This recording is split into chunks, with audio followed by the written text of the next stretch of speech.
Oh, hey friends, welcome to the vibes. That was so good. That was so. Y'all know what time it is. It's the vibes, the vibes, the vibes. We always vibing to something. Yes, sir. We always got some recommendations for y'all. So, with that being said, I'm gonna jump right into it, bro. What you got for us on the vibes? What you been listening to? Starting off with the honorable mentions, like we tend to do. All Something right. we mentioned that we would be following up on last time was the Not Like Us Mm-hmm. video came out. Mm-hmm. You Yeah. know, Kendrick is still on his victory lap. I think this is it. I think this is it. This is the The, final the nail in the piece. coffin. Okay. The nail in the coffin to the victory. Well, he did. I think the nail in the coffin, man. That was the that might have been that concert, man. That joke was just crazy. Yeah, that concert that just nailed coffin mm, there. But like this was already in the works for that. It was kind of like, you had to button it up in a nice little bow, you mm. know, nice little bow. So I think that's what this video for me, that's Yeah, kind of what they it was, was. What yeah, they were just did having a good time. We're just having a good you watch the time, man. video? Yeah, I saw the video. Yeah, That's all it was. It was like it was literally like a block party, and it that's was what it just a was. block party, Just a block throw a party. bow That's on the it. thing. Yeah. I remember last time you were thinking like the video had to be crazy. You saying how the video's Oh gonna have to be yeah. crazy. I was I like, was man, like, you gotta. I was like, I don't think the video had to be all. They had to go do crazy thing, but like, it was a good video. You Mhm. know, it was a good video. They had a block party. It's gonna live in infamy as the official version of what the concert kind of was. The Mhm. pop out. Mhm. It was heavy LA. Um, Oh, very much it so. was it was a pretty good Mhm. choreography. They intentionally did like the classroom kind of setup. Mhm. You know what I mean? Kind of classroom young, kind of setup, but like Yeah. it was the Yeah. dance class kind of thing, and Yeah. the mentioned certain lines like hide the Bible kind of thing where he Mhm. mentioned the lyric and all that stuff. Mhm. So very LA, quite unique. It was still very the cinematography of it all. You have the the the the shipping container. He's in a suit. Like the visuals of that, like Yeah. was Yeah. really good. DeMar Then you DeRozan had, in there. That I was think pretty DeMar cool. DeRozan, yeah, DeMar DeRozan was in Mhm. there. So a lot of symbology in there. The Mhm. hopscotch and Yeah. stuff. So like it's all it was a bow. It was a I bow. I Well done. I think what I did like about the video is, and this is more from a if anyone knows me, I'm into the art of film, and how it's shot. I like one of the things that one of the cinematic, well, it's cinematography, but one of the shots that I like was like while he was rapping some of the verses, kind of how the camera was panning as he was moving, Mhm. um, east and Okay. west. Yeah. Yeah, I like that shot. I like that shot because it was kind of like a continuation. Yeah. It was He's purposely done that designed that element way. before in other in Yeah, other in other videos of his. I've seen yeah. him He do he that. seems he seems The he seems camera to kind like of the follows element. to it. Yeah, it just kind of follows him as he goes. Mhm. Yeah, so I kind of like that shot. But go ahead, I didn't want to cut Yeah, you so off. honorable mention to that. Check that video out. It's on YouTube, wherever else you get music videos from. The other honorable mention is the this movie came out in 2022. It's in 2022. All Quiet on the Western Front. Yeah, It's on Netflix now. I saw some advertisements for that some while ago. It's What's a I know what it's about because I know what the Western Front is, but the I'm just curious. overall theme is it's about the brutality of Of World War II, actual of actual war. of World War I specifically. Oh yeah, it was World War I. Yeah, Um yeah. and it's like no, it's like you're there, and they don't like skip scenes at all. It's like it goes from you see somebody being brutally in the midst of war, suffocated, and they play it all the way through. They don't just like fade out and then you fade back in and like, oh, he's dead. Mm, Like, no, no, no. They show you the whole thing. mm. And it's a wonderfully shot movie. It's very deep, it's very sad, it's like wow, they captured this thing in and the desperation of each individual in this thing. And It reminds me of the fact that the first freaking shot that started off this goddamn war is this freaking Archduke Ferdinand that started World War I. Mm. Have you seen 1917? Did I see that? I don't recall. I don't recall. Yeah, you should see that one. It's probably a really good supplemental film. Well, I wouldn't say supplemental. It's a actually very good film. How it's shot and everything, but it's the same thing. It's similar to All Quiet on the Western Front, like as far as like the time Mhm. period. But it's the film is Well, 1917. 1917 is probably was it about World War I? Yeah, it's not yeah Because it 1917. because yeah It- because the it- war ended in 1718, I think 18. yeah, yeah, yeah, Uh, and yeah. so this is exactly the sort of thing that they're talking about Mhm. in terms of the brutality of it, Yeah. and it's reminiscent of what the hell just happened with the one shot that was fired that hit Trump in his ear. Hmm. You had World War I sparked by a shot, a single. Well, they actually tried a lot to actually kill him before the shots. They tried to blow up the car, I think, and tried to do some other thing, but like they Dang, failed. they were trying to But get bro out of try to get him out there. of there. Trying to But get then, bro out like, of yeah. inevitably, he was in a car visiting after he visited some other people that were bystanders. Hmm. Um, that when they missed him originally, and then leaving that sort of event is when somebody was standing on the street corner and he pulled up and they shot him through the window, killed him and his wife, right? Dang. And then a bunch of different like other dominoes fell, and then World War And One. then yeah. But Trump just got shot in the ear. That's like that first domino. But who knows what the hell can happen? So like something like reliving what went on here and All Quiet on the Western Front, having that firsthand experience could like hopefully that could like wake people up and be like, yo, this could really be you. This could really be you. Like fighting on the freaking Western Front. In the West, in this case, would just be freaking Oklahoma versus Nevada, or freaking Virginia versus West Virginia on some Mm, like trench warfare type shit. mm. That's So honorable interesting. mentions that it's a good movie, um, and it's a history lesson. But putting that aside, getting into the good stuff. The first album reviewing today. Not review. I don't do full album reviews. It's just recommendations. I don't go. We don't do albums that like suck here. So if Gotcha, they man. suck, I might have listened to it, but I'm Mm-hmm. not. I'm not taking the time to review it and put it on here. Mm-hmm. But the first one that's dope. We actually have a pair, an assemblage, if you will. We have the first one is Stalley. Album is called Peerless, and I'm Stalley gonna still tell you rapping? why Okay. it's kind of pairs well with the other album that after this one. But this Peerless album is it's boom bap, it's Yeah. jazz rap, it's that jazz rap kind of vibey thing. The elements He has elements of conscious rap on here.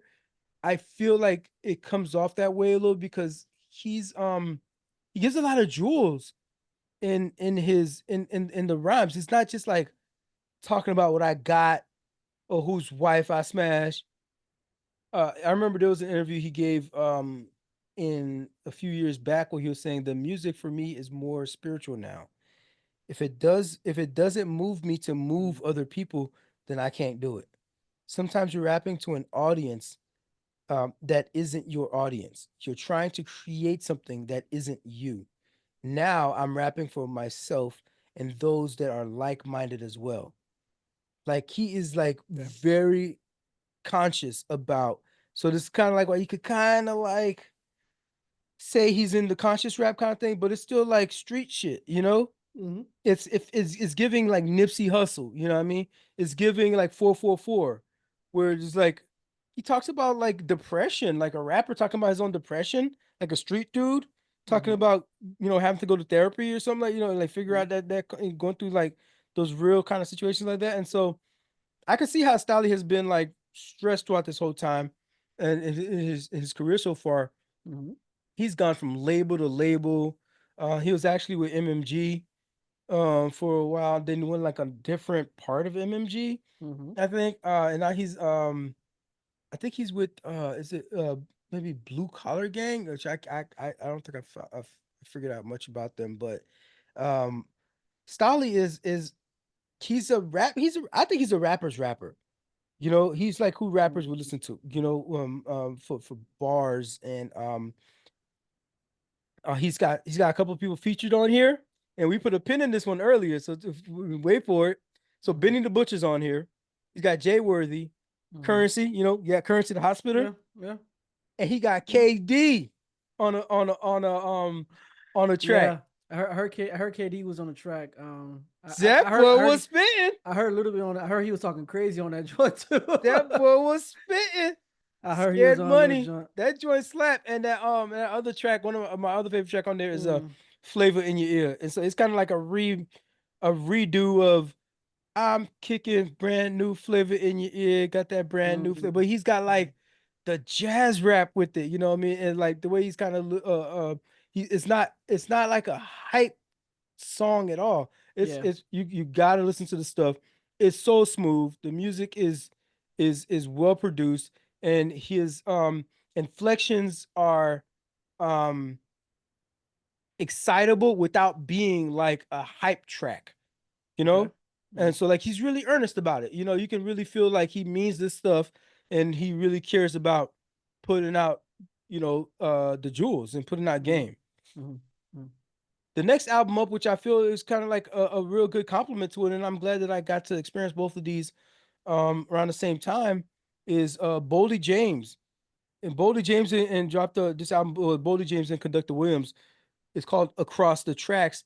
And what Boldy James does is with all his albums, like the producers that he gives them like the actual title on the album. Like so it's not just the Boldy James album, the producer, the DJ, in this case was Conductor, Conductor, we have a problem. That guy Mhm. is the one that collab with Boldy on this one. And it's more lyrical, like genius stuff, freaking jazz rap though, and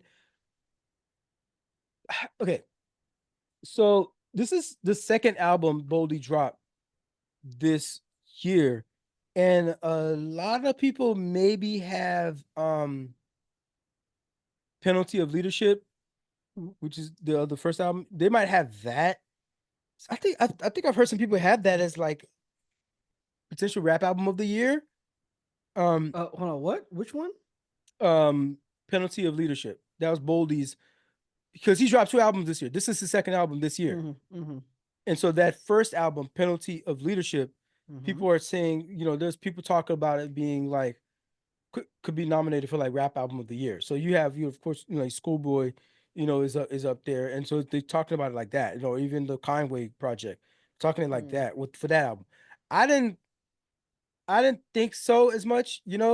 about that one, but like I and I'm not saying that for this album is that either, but like I think I like this album better than that album. And I'm still not I wouldn't put this album Across the Tracks um up there for it's a good album though. I'm not gonna lie to you. It is a good album. Okay. Um he his matchup with with Conductor here is it's just nice. It's just nice music, man. Mm, The joint is nice. And like Conductor does way where he like because Boldy is so like kind of like monotone, right? Conductor doesn't overproduce the track to where he overtakes it and you can't like get Boldy what Boldy James is trying to put out, you okay. know? Okay. Um so it's like he it's kind of like Conductor modulated himself to be able to accentuate Boldy on those tracks, and so it's like a match made in heaven. I mean, Penalty of Leadership was good too. That was done by Nicholas Craven, and so he did well as well, matching up with Boldy like that. But I think this one, the collaboration is just a little, it's just smoother. It's just nice music. The jazz and the instrumentation it's just way it's you can just tell the difference. Um, he's got a track on there with his son, Bojack. Okay. And that song is all it's called All Madden. Um, I Shorty like that. sounds like a kid. But he's talking some big boy tough stuff. Really? Like Boldy, this is your son, right? Like Wow. Okay. Even Boldy's verse on that joint was more like being responsible, Mm. you know what I mean, and being like, I got a family to feed. I got you know, and like, but then his kid comes on and is like Talking greasy. talking talking some Griselda joint. Yeah. Yeah. You know what I'm saying? Okay. And you know, shout out to Griselda, of course. You know, with Conductor being a main Griselda producer. You Mm. know, so you know they always good at like matching up these people. I told you the curation that happens Yeah. over at Griselda, man. Mm. They don't play over there, right? Um, so yeah, it's a jazzy feel throughout the album, surreal, it's consistent pacing. It works. It just works for Boldy's style, that the way the album was produced. He's always great for storytelling. Um, it- it- he's and so like it's like a canvas. These beats are like a canvas for him. So he's it highlights his lyricism and his penmanship. That's good. I really appreciate the album for that. Um, Good. there isn't I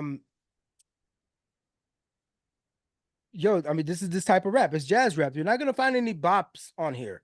You know, Mm. there's not any like club bangers, nothing like that. But it does create a whole freaking vibe. Yeah, I wish both of these albums were pretty short in listen time. Okay. I wish they were a little bit longer. I like my albums to be at least like 35-minute minimum. You know what I mean? If I can get a good 45 minutes, that'd be dope. Mm-hmm. But the songs themselves were short, you know, and then the whole album ends up being short. I think one of the albums is like 36 minutes and the other one might be 31 minutes. Oh I can't yeah. recall. Yeah. It's only like 10 tracks. Yeah. I see what you're saying. Okay. Yeah, so when I saw 10 tracks, I was like, oh, this is, you know, this is Yeah. gonna be straight. But like, but then it's like, and the songs are short. Yeah. The Uh, longest song. The longest song. Yeah. You're right. The longest song he has 3 minutes and 18 seconds. That's kind of. yeah, man, that joint's mad annoying. That is annoying actually. Moving along, we have Hiatus Kaiyote. Album is called Love Heart Cheat Code. This is a funk, I like that. neo I like that soul, name. That's a dope, psychedelic dope artist rock. name. Yeah. Um, they're one of the most unique bands that's out, and they're from Australia, of course. You know, Of Australia don't course, miss when it Aussies, comes to like man. these like psychedelic rock kind of Mm-hmm. funk kind of bands. They Highest Coyote may be a little bit of an acquired taste, but I think it's worth a try that we could put it that we could feature it. Um, th- this album, though, I'll warn, is it's not as consistent track to track. They they have a whole kind of organization, the way they put their music together, where it kind of keeps you off centered as a listener. Mm-hmm. um the pacing switches up all the time. The voice, the singing style will switch up. Even the song Mm. style, you know, you'll go from, like I said, you know, from neo soul to funk, and then like a little bit of rock into it. So like you have to be you have to have an appreciation for the flair of music making, right? Okay. The flair of music making, Mm-hmm. and if you can appreciate and have a little grace for that, then then you can appreciate Highest Coyote for like the genius of work that they put together. Um, They were on the tiny. They did the tiny desk actually, and you could see some of their like, and they're just weird. They're weird, you know what I Yeah. mean? Yeah. I So you could bet. just like see it on display Mm-hmm. when you watch the tiny desk. This was during the COVID time, so this was, I think there was still social distancing going on. So Tiny Desk did a for a time period, people were doing their tiny desks from home, Mm-hmm. right? So it would be their backyard or their living room, or they'll Yeah. be like their only, just a way to keep the show going, to Mm-hmm. keep the uh the uh the product going in terms of the Tiny Desk brand, right? Mm-hmm. And so that's the version I recommend checking out. I don't know if they did any other one after that, but like I'm there's a I'm Tiny looking. Desk. I'm looking at their song titles, and I can tell that they're weird. to Yeah. meet how to meet yourself. Like, come Yeah. on, bro. Yo, Like, that very that strange. that the Napalm is the name of the lead singer, and first of all, just looking at her, you do not expect that voice to come out of that face and that body, and like, wow, right? Her voice is amazing. Mm, Um, and um, yes, they're weird, yeah. but they sound great. Mm, And Napalm is the perfect front person for the instrumental displays, the impressive instrumental displays that they put together. mm, So I definitely recommend interesting. Hiatus Coyote. Even their back catalog, you could plug their stuff in, and it's one of those. It's they are one of these timeless kind of bands. Like really, their music sounds like it's live and in your living room. Play it out loud in speakers. It's live in your Mm, living room, and it's good at any angle and from any age. What up, fam? It's Darwin, the guy that was just talking. First off, thanks for watching and supporting the show. But I gotta give y'all some homework. Your challenge, if you choose to accept it, is to interact with the show. That means 1, hitting that like button, because I know you like our stuff. 2, make sure you subscribe so we can swim our way up your timeline whenever we drop new content. The third thing, please share the channel with your friends. Maybe they'll learn a thing about a thing or two. Oh, last thing, we're over here talking about what y'all talking about. So go ahead and carry that conversation on into the comments. We be up in there too. We also have Remi Wolf. She has a new album called Big Ideas. This is a California California based artist, and this is her second album.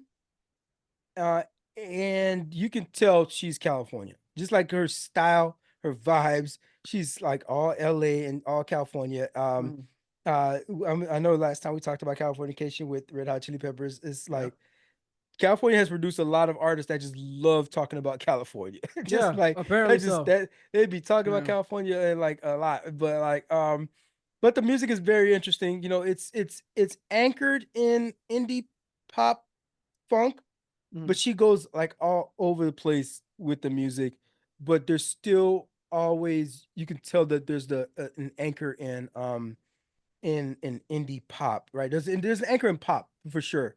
Um she goes into classic rock. There's some neo or new disco elements in some of the tracks.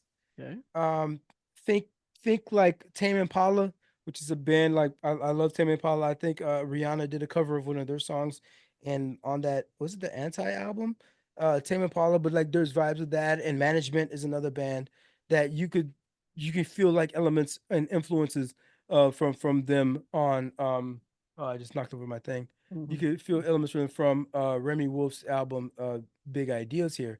Hmm. There's it's definitely an 80s vibe.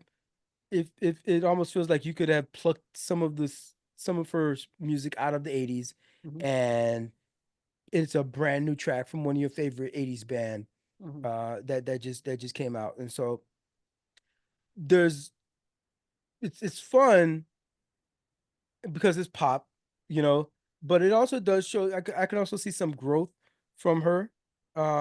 And it's an evolution of her sound, but it's still like quirky, it's and she she doesn't lose the growth by by still being quirky, and like it can be some of it could be a little bit childish, I guess. But she stays true to her sound and her writing style. Hmm. Um, but it's a good addition to her catalog. I'm put it that way. All Okay. right, so I definitely recommend checking out Remi Wolf's Big Ideas. Um, One of the albums that I really gave a lot of spins to over the past couple weeks is Sturgill Simpson dropped a new album, and he's going by the moniker AKA Johnny Blue Skies. Okay. The album is called Passage de Desir. So it's French, Hmm. Yeah. Passage of Desire. Uh, the thing about Sturgill is that I keep saying this every time I listen to one of his albums. It's like he needs to make a visual element, just like like Lemonade. you know, or just like what is it, watering God? Was it watering? Was that movie Watering Gada?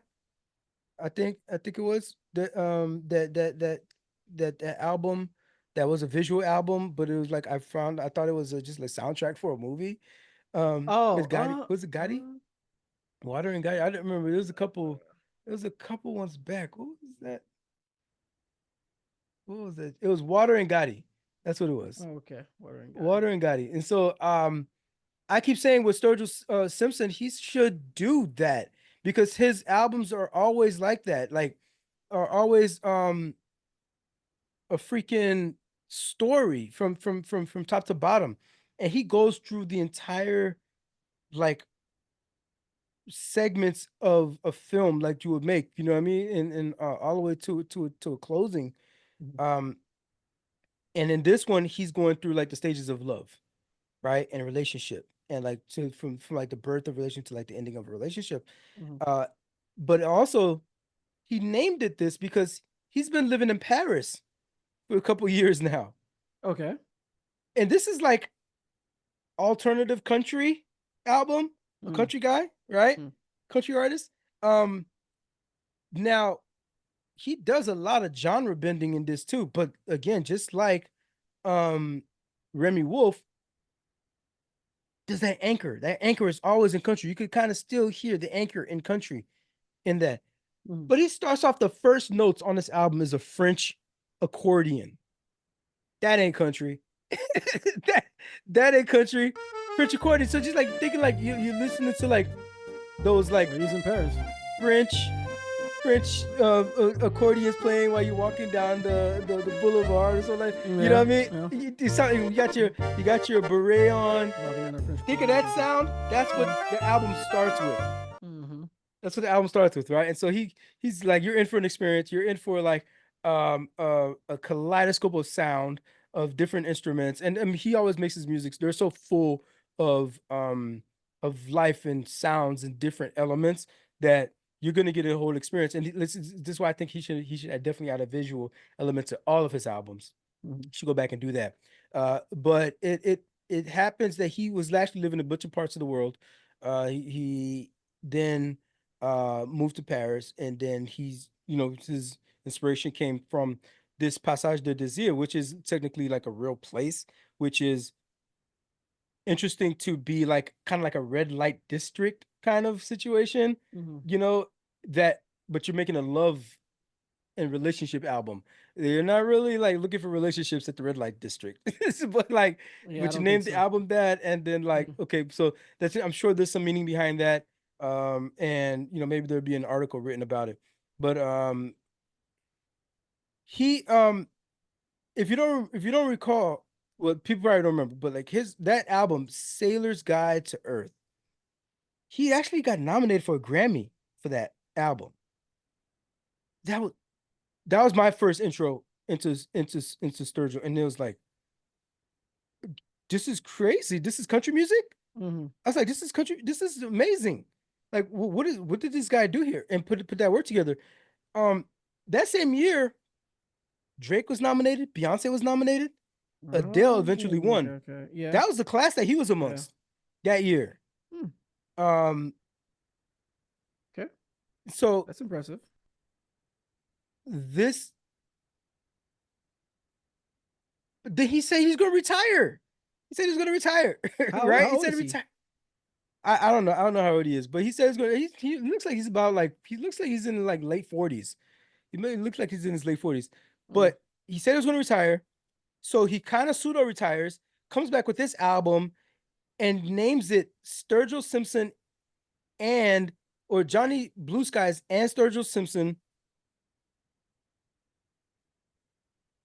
Like, but Johnny Blue Skies is you. That's a moniker. Mm-hmm. Like, are you retired or like is he retiring his name? He's like he's going to go by like, are we going to get? I think Sturgill Simpson retired, but Johnny Blue Skies ain't retired. This is what I'm saying. Like, what are we doing here? Yeah. But like this Johnny Blue Skies album sounds more like I understand if you were going to go in a different direction or something like that, and maybe you retire that whole storytelling thing that you did and like your sound but like A, you sound more country than ever, Mm-hmm. and B, Well, I'm sure in terms of his singing, again, the music is like it's still it's amazing music, but there's like a lot of instruments that are not traditionally country that are happening there. But A, you sound more country, and um B, you're still doing the storytelling thing. Mm-hmm. So this is the most Sturgill Simpson thing I've heard in a while. So like, what is this Johnny Blue Skies guy? You know what I mean? And Mm-hmm. like, what is that about? And so that's weird. But he says he's retired, and so like maybe this is like the way I don't know. Freaking Childish Gambino said he retired too, and then we got more work from him, and That so guy. Mm-hmm. that was weird. But anyway, it's an immersive experience like all his albums. Um, Expired moments. Make for one of those like complex music journeys. Again, you have to like it's not one of those. At least on the first listen, I would recommend. Well, maybe not the first, but the second listen, I would recommend putting headphones on and just like listening to it and follow the flow and listen to the story that he's telling. It's like listening to an audiobook. If you're doing too much, you miss a lot of the details that make it That's true. that make it like That's really actually tie true. in and hone it for yourself. So But see, that's what annoys me though, because I feel like with audiobooks I should be able to multitask, but then like I can't if it's a really. good book, if it's If a it's, good, I can't depends on the really type of book. multitask. If it's a novel, it's hard. You're gonna miss some stuff. You're gonna miss some stuff. You're gonna find yourself rewinding and Yeah. rewinding again, like because you're gonna miss a key plot point or something like Mm. that. Um, but yeah, so I would recommend uh, first listen just to get the feel of it. Listen Mm. to it fine, play it in the house, whatever, whatnot. But like on second listen, definitely put headphones and listen to the story. Mm. Another one I would definitely recommend, like listening close to, is Lucky Day. The album is called Algorithm, Mm-hmm. and I think we just listened. I think we just found the progressive R&B album of the year, the Grammy Award winning album of the year for progressive R&B. At least now that they have the subcategory, it was created. The subcategory for R&B was created in 2013, um, and he's won it before. He's won it for he won it in 2022 for what was that album called? Table for Two. So 2024 he might be at it again. Algorithm it pairs Lucky's inventive songwriting with top tier production, including input from R&B MVP Demile. But don't expect a rehash of Candy Drop. This one embraces a little bit more of a rock aesthetic, Yeah. even though he's of course he's R&B. I get it, but like you know the foundations of R&B and Tina Turner and stuff like that was rock music. Pretty much. Yeah. Even Whitney Houston, country and rock elements and that stuff. Mm. Um, it does help to diversify his sound, um, but it works to also keep the listener. So the thing is, it's a love album, and sometimes it's you tend to want to slow down when you listen to one of these kind of like love songs, and some of these songs may be like sexy time songs, Mm-hmm. but like the way that it is um accompanied with the rock music, it can keep you a little bit more upbeat, right? Mm-hmm. So but it's not like dance music, and not that upbeat, but it's a little bit more pulse, a little bit more pulse pounding, a little bit more like Okay. vibrant. Mm-hmm. Um, at its best, the album recalls the dynamic, sensual abandon that Day rides over the grooves and edges of the melody.